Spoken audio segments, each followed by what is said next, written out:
Lección número 8. La ley de Dios. Mira, mi querido amigo, el estudio de hoy ha creado mucha complicación en la vida cristiana de tantos cristianos. Hay gente que no entiende por qué es necesario guardar los mandamientos de Dios si ya fuimos salvos únicamente por la gracia de Cristo. Por eso, para entender el papel de la ley en la experiencia del cristiano, hay que en primer lugar, entender y tener una correcta comprensión del tema de la salvación.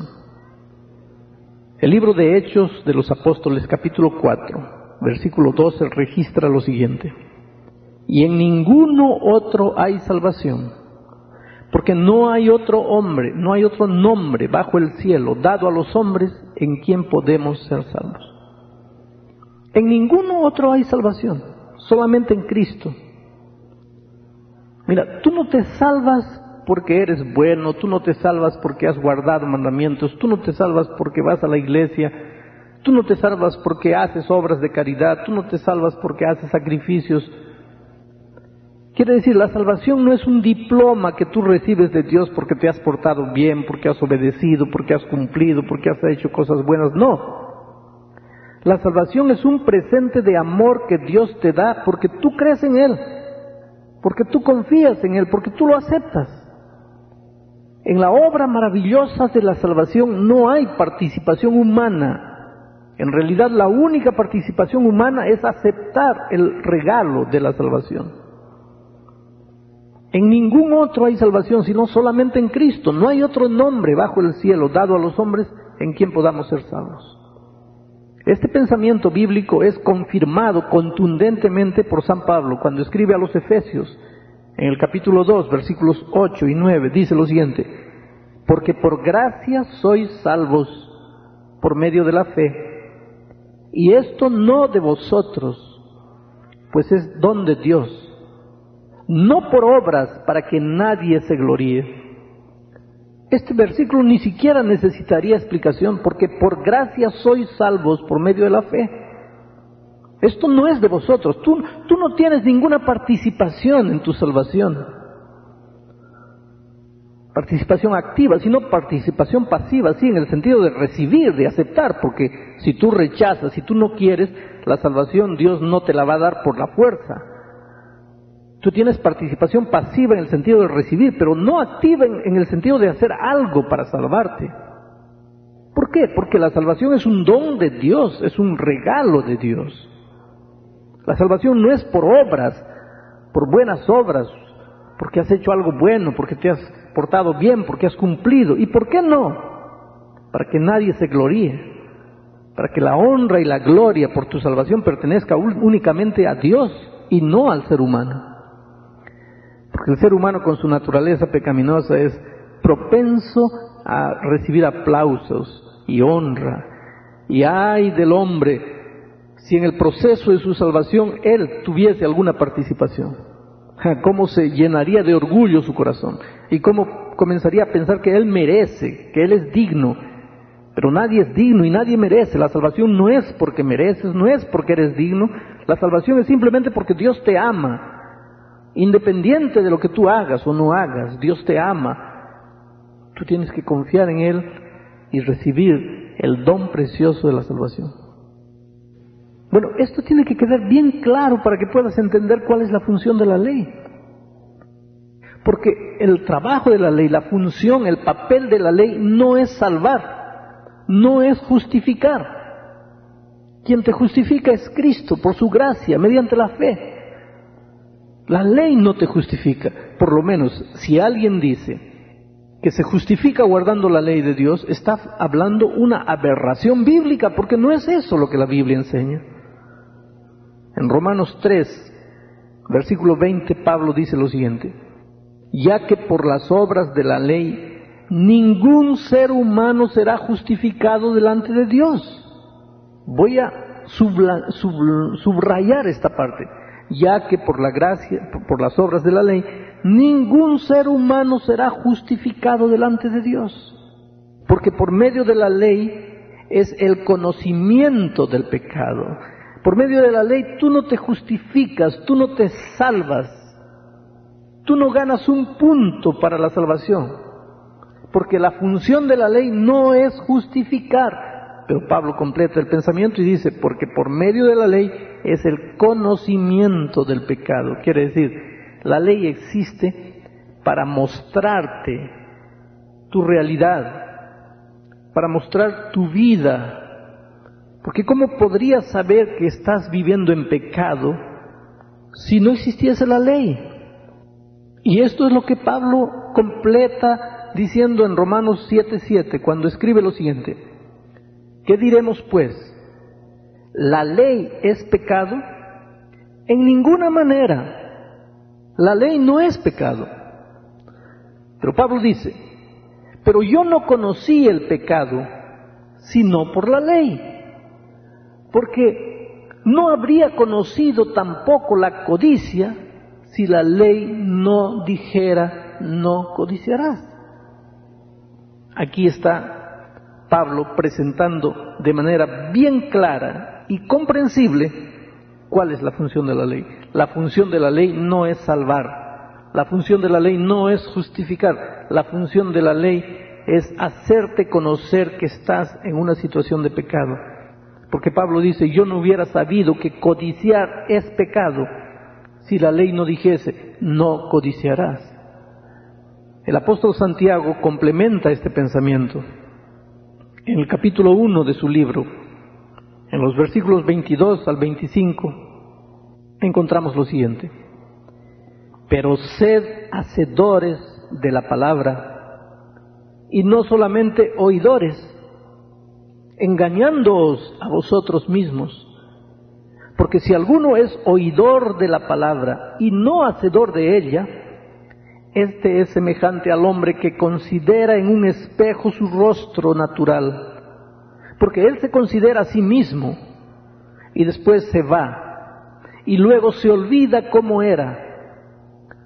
Pero el que mira atentamente en la perfecta ley, la de la libertad, y persevera en ella, no siendo oidor olvidadizo, sino hacedor de la obra, éste será bienaventurado en lo que hace. Voy a tratar de explicar lo que Santiago está diciendo aquí. Lo que él está diciendo es que la ley es como un espejo. Y un espejo no sirve, el papel, la función del espejo no es lavar el rostro de nadie. No serías tonto de querer lavar tu rostro con un espejo. El papel del espejo es mostrarte cómo está tu rostro. Tú no sabrías que tu rostro está manchado. Tú no sabrías que tu corbata está inclinada para un lado. Tú no sabrías que hay algo ensuciando tu rostro. Si no existiese un espejo, tú vas al espejo y ves cómo está tu rostro. Y ves que tienes que peinar, que tienes que limpiar por aquí, que tienes que arreglar por aquí. Tú ves tu rostro en el espejo. Bueno, lo que Santiago está diciendo es, la ley es como un espejo, es solamente para que tú veas cómo está tu rostro. Ahora, yo no creo que tú, en el momento en que veas en el espejo tu rostro sucio, agarres el espejo y trates de lavarte el rostro con el propio espejo, porque la función del espejo no es lavar el rostro. Yo creo que cuando el espejo te muestra tu realidad, muestra que tu rostro está sucio, lo que tú haces en ese momento es correr al agua y lavarte con agua. El agua puede ser perfectamente el símbolo de la gracia maravillosa de Cristo. Lo que te salva, lo que te limpia, lo que te justifica es Cristo, es su gracia a través de la fe. No es el espejo. El espejo solamente te muestra tu rostro. Quien te salva, quien te lava, quien te purifica es la gracia maravillosa de Cristo. Pero ahora dime, una vez que te has lavado con la gracia maravillosa de Cristo, te has purificado, te has limpiado el rostro, ¿qué es lo que haces? Ya que tu rostro está limpio, agarras el espejo y lo echas a la basura, ¿no es cierto? ¿Para qué más espejos si tu rostro ya está limpio? ¿Es así lo que haces? No. Mira, todos los días tú te levantas, sales de tu dormitorio, entras a tu baño y te miras el rostro en el espejo. Tomas un baño, te limpias, te lavas el rostro, ¿y qué haces? ¿Echas a la basura el espejo? No, dejas el espejo ahí, ¿por qué?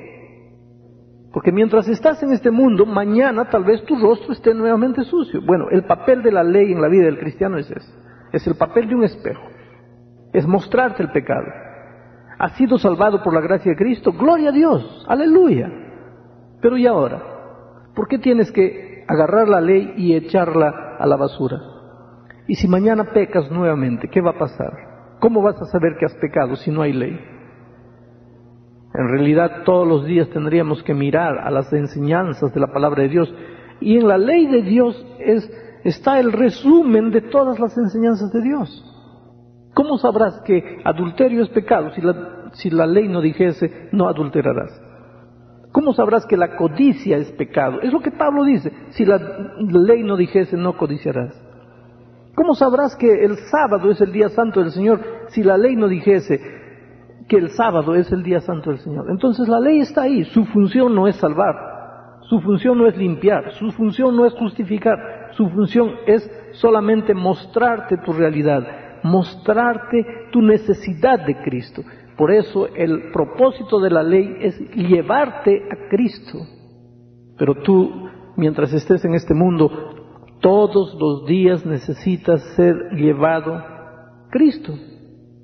Cuando la ley me muestra mi realidad, me hace sentir la necesidad que tengo de ir a Jesús, porque Él es el que me justifica. Ya lo dijimos en un estudio pasado.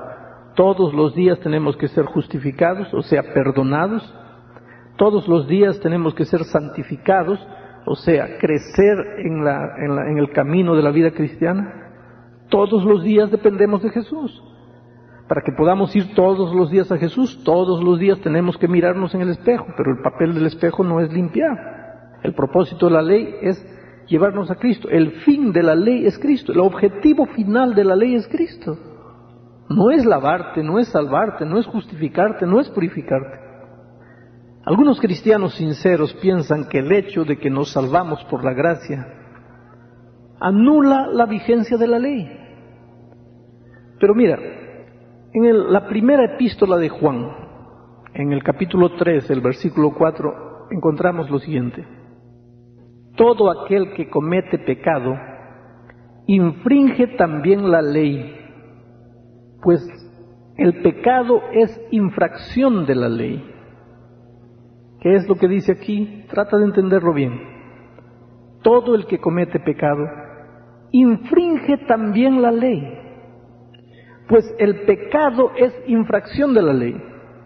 Finalmente, el pecado es la infracción de la ley. Ahora escucha este raciocinio. Si Jesús hubiese abolido la existencia de la ley en la cruz del Calvario, entonces hubiese también abolido la existencia del pecado. Si a partir de la cruz ya no existe más ley, entonces a partir de la cruz ya no existe también más pecado. Entonces, ¿de qué nos perdonaría Cristo? ¿De qué nos salvaría Cristo? ¿De qué pecado? Ahora, si no existe ley, no existe pecado. ¿Por qué? Porque el pecado es la infracción de la ley. No existiendo más ley, no existe más pecado. Entonces, ¿para qué me sirve la gracia de Cristo? Si ya no hay ley, ya no hay pecado. Porque el pecado es la infracción de la ley. Es un asunto lógico. Pero hay otro versículo en la Biblia que perturba a muchos cristianos. Cuando se habla de la condenación de la ley. Ese versículo es Romanos capítulo 6, versículos 14 y 15. Dice así: porque el pecado no se enseñoreará de vosotros, pues no estáis bajo la ley, sino bajo la gracia. Entonces muchos cristianos preguntan así: ¿tú estás bajo la ley o estás bajo la gracia? Y muchos cristianos dicen así: yo prefiero estar bajo la gracia. Hay otros que prefieren estar bajo la ley, pero yo prefiero estar bajo la gracia. ¿Y qué es lo que quieren decir cuando dicen yo estoy bajo la gracia? Lo que quieren decir es: yo creo que me salvo únicamente por la gracia de Cristo. Yo creo que me salvo únicamente confiando en Jesús. Yo no creo que me salvo guardando mandamientos. Y este pensamiento está correcto, querido. Ya lo dijimos hasta aquí. Nadie se salva guardando mandamientos. Estar bajo la ley no quiere decir creer que se salva guardando mandamientos. Y estar bajo la gracia no quiere decir que la ley no tiene ningún valor, porque mira lo que Pablo dice. Voy a leer todo el versículo. Porque el pecado no se enseñoreará de vosotros, pues no estáis bajo la ley, sino bajo la gracia. ¿Qué pues diremos? ¿Pecaréis porque no estáis bajo la ley, sino bajo la gracia? En ninguna manera. Pero lo que pasa con muchos cristianos es que solamente leen esta frase: pues no estáis bajo la ley, sino bajo la gracia, punto. Y ya no leen más. No leen lo que viene después. ¿Y qué es lo que viene después? ¿Qué es lo que dice el versículo 15? ¿Y qué pues diremos? ¿Pecaréis porque no estáis bajo la ley, sino bajo la gracia? En ninguna manera. Hay otro pensamiento bíblico que necesitamos estudiar en esta ocasión. Es Romanos capítulo 3, versículo 31. Dice así: pues por la fe invalidamos la ley en ninguna manera, sino que confirmamos la ley. ¿Y por qué Pablo dice esto? Porque hay muchos cristianos que dicen: yo no estoy bajo las obras, yo estoy bajo la fe. Yo no soy de las obras, yo soy de la fe. ¿Pero qué es lo que Pablo dice? Luego, por la fe, ¿invalidamos la ley? En ninguna manera, sino que confirmamos la ley. Quiere decir, inclusive guardar los mandamientos de Dios no lo puedes hacer por tus fuerzas. Nadie puede guardar la ley por sus fuerzas, por su dominio propio. Tienes que hacerlo por la fe. Es el Señor Jesucristo que lo tiene que hacer por ti. Ya dijimos que Jesús es el que te salva. Jesús es el que te mantiene salvo. ¿Y qué cosa es mantenerte salvo? Es mantenerte en obediencia a la ley de Dios. Pero no está diciendo que la ley te salva, sino que mantenerte salvo es mantenerte en obediencia a la ley de Dios. ¿Quién es el que está condenado por la ley? No es el que la guarda. Mira, tú andas en el tránsito y encuentras una señal de tránsito que dice así: speed limit 45 millas por hora. Es la velocidad máxima permitida en esa carretera, 45 millas por hora. Esa es la ley del tránsito. No puedes correr en esa carretera a más de 45 millas por hora. Mientras tú obedezcas la ley, tú no vas a recibir una multa, un ticket. ¿Por qué? Porque estás guardando la ley, estás corriendo, pero no estás pasando 45 millas. Ahora, si pasas y comienzas a correr a 50 millas, viene el policía y te da un ticket, te condena. ¿Quién está condenado por la ley? No es el que la guarda, es el que la desobedece. La condenación de la ley no es para el que cree en la gracia de Cristo, no es para el que obedece, para el que cumple los mandamientos. La condenación de la ley es para el desobediente.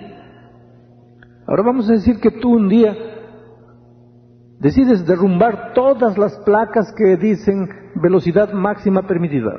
Y porque derrumbas todas las placas, ¿crees que puedes andar en esa carretera a la velocidad que quieras? No.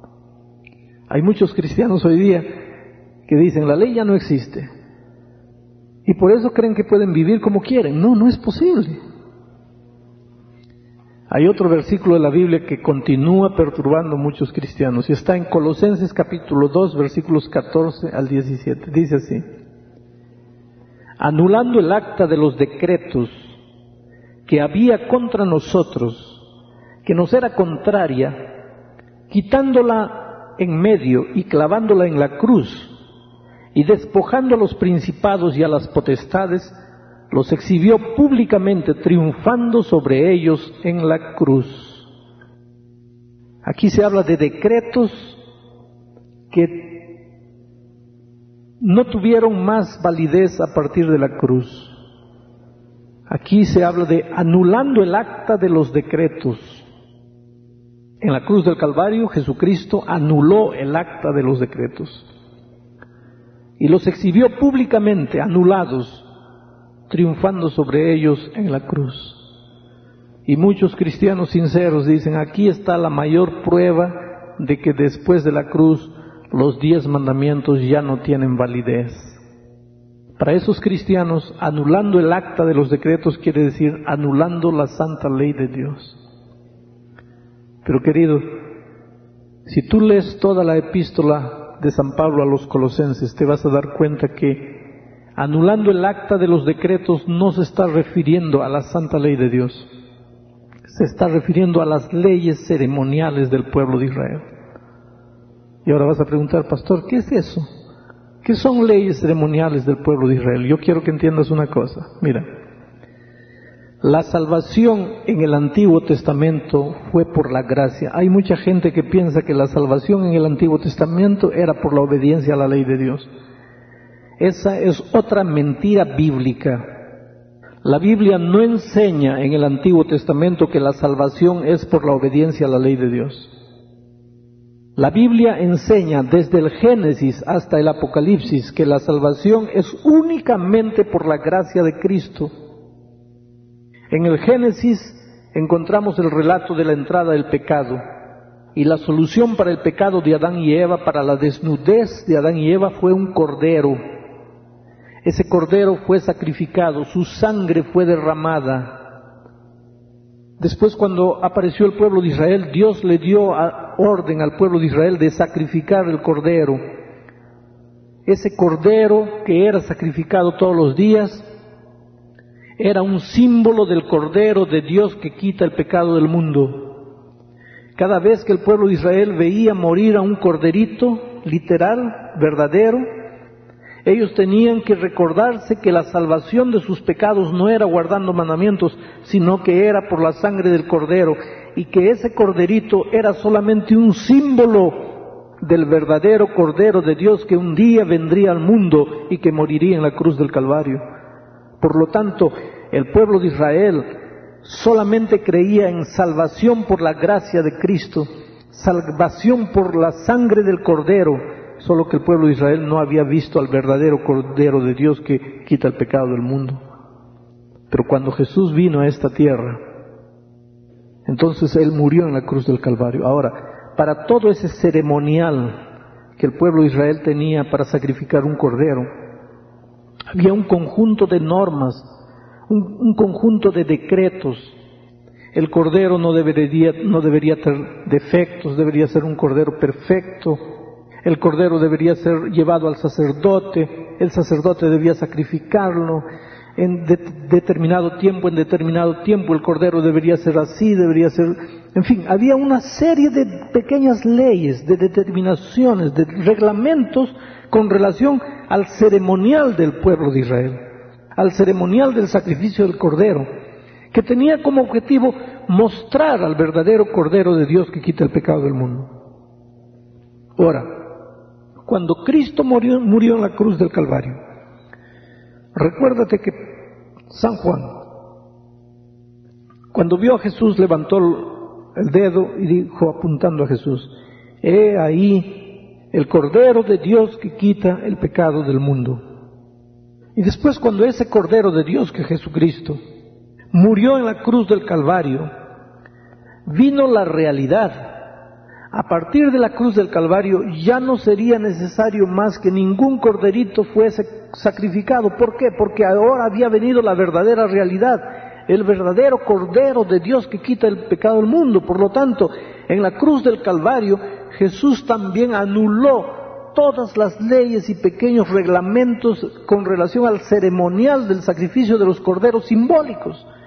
El ceremonial, los ritos de los corderos que simbolizaban al verdadero Cordero ya no serían más necesarios. A partir de la cruz de Cristo, el pueblo cristiano ya no tendría que sacrificar más corderos. ¿Por qué? Porque estaba muriendo el verdadero Cordero de Dios una vez para siempre.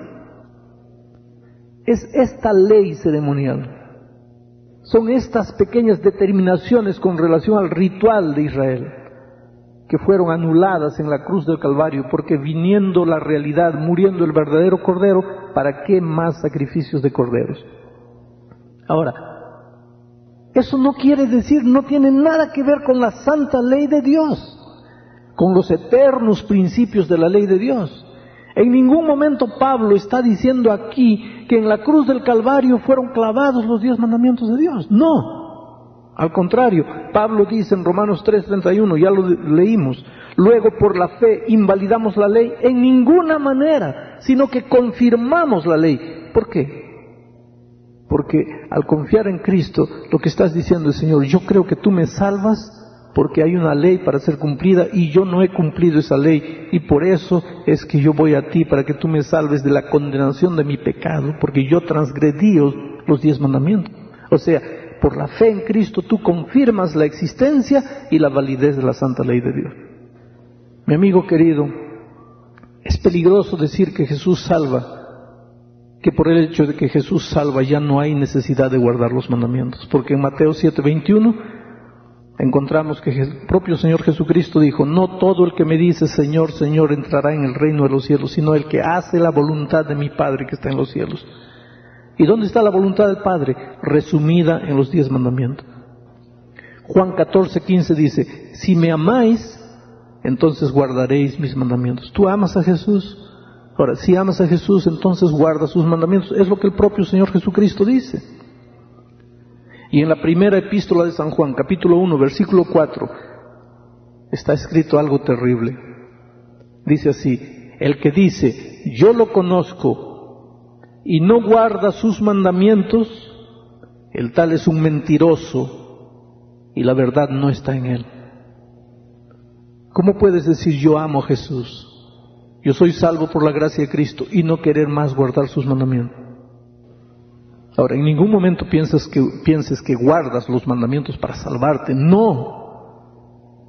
Te salvas únicamente por la gracia de Cristo. Pero si dices que conoces a Jesús, que amas a Jesús, que le has entregado tu vida a Jesús, que confías en su gracia, y no guardas sus mandamientos, San Juan dice, el tal es un mentiroso y no hay verdad en él. El Espíritu Santo abra tus ojos para que puedas entender que la gracia maravillosa de Jesucristo te alcanza donde estás. Tal vez te preguntes en este momento, pero pastor, ¿de dónde saco fuerzas para poder guardar los mandamientos? El otro día un hombre después de su bautismo me abrazó y me dijo, pastor, ore por mí porque soy un mujeriego. Yo sé que tengo que ser fiel a mi esposa, pero no puedo. Yo le dije, sí, tú no puedes, pero Cristo puede. No, tú no puedes. En ti no hay fuerza, pero Cristo lo hace por ti. Y si por ventura caes, levántate y sigue caminando con Jesús, porque el Señor Jesús te ama. Va firme hasta el fin.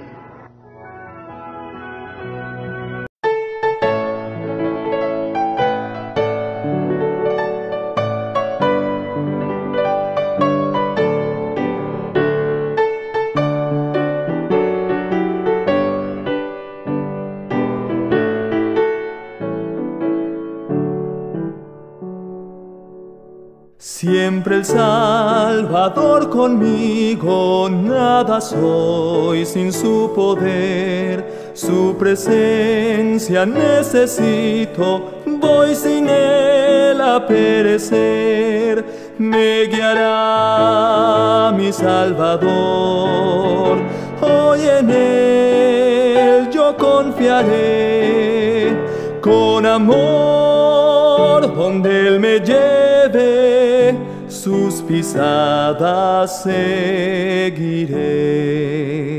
Siempre el Salvador conmigo, puédeme la fe faltar, sus palabras me consuelan, cual él nadie puede hablar, me guiará mi Salvador, hoy en él yo confiaré, con amor donde él me lleve, sus pisadas seguiré.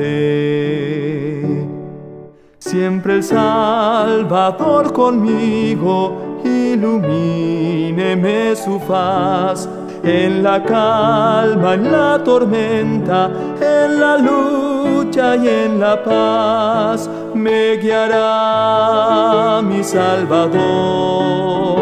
Hoy en Él yo confiaré, con amor donde Él me lleve, sus pisadas seguiré. Siempre el Salvador conmigo, sus consejos me guiarán, hasta que esté en la orilla anhelada del Jordán. Me guiará mi Salvador, hoy en Él yo confiaré, con amor donde Él me lleve, sus pisadas seguiré.